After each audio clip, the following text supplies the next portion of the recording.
Here's a walk around of the 2007 Porsche 911 Turbo. Just do a quick walk around the front here.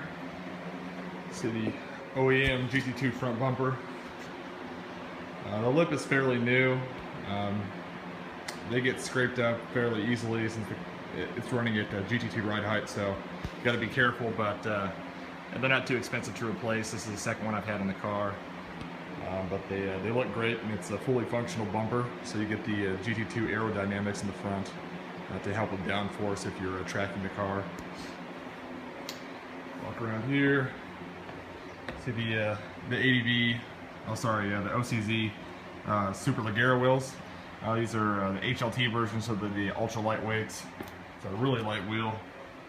Actually prefer them better than the ADVs due to the weight difference.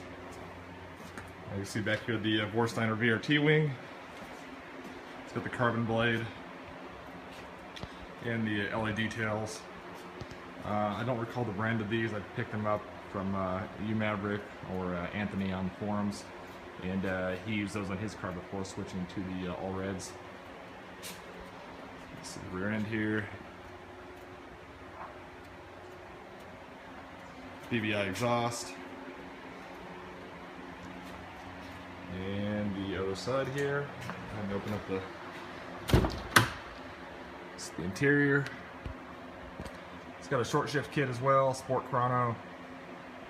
You know, obviously factory navigation, PCM2. Your compartment here.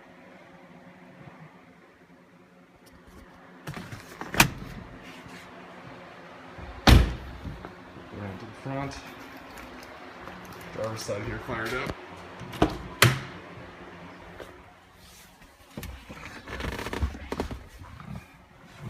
Alright. So we're just shy of 38,000.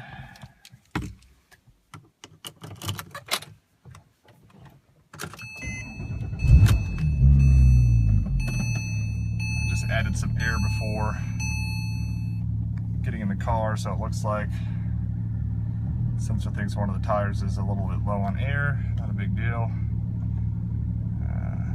It's reading 2 psi off, so looks like I have to add a little bit more.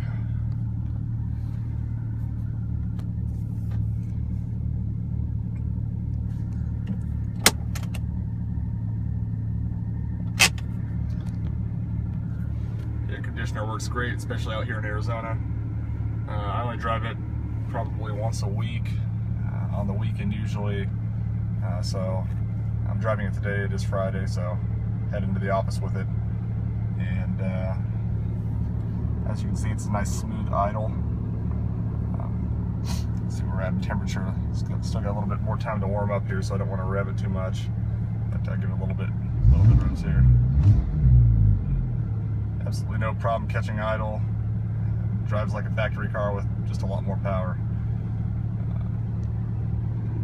Interior here is pretty decent condition. No tear marks or excessive wear. It's got the Porsche factory aluminum pieces on here as well, which are a nice touch. Unless you live in a hot state and you park your car in the sun, then they're a real pain. But I don't really have that problem. Compartments are all functional. Glove box is great. And it's got a cob access port, so I keep the access port in here, so you can program it and change your maps if you like. So open this up real quick. You get your Cobb AP tuner here. That will allow you to switch between 90, 100, and E85 maps, which is nice as well. I strictly run E85 in this all the time. But I do have that option to go back to pump or 100 if I need to go on a long drive. But I just commute here around town, so it stays on the 85. And that's about it. Let's turn on the factory navigation radio.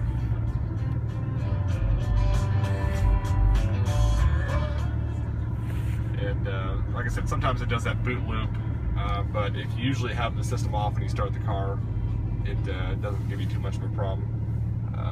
But I believe it's the amplifier, so it's not too expensive to replace, and I may get around to it eventually, but I usually just roll down the windows, listen to the engine. It's a beautiful sounding car, beautiful sounding exhaust, so don't play too much music while I'm driving.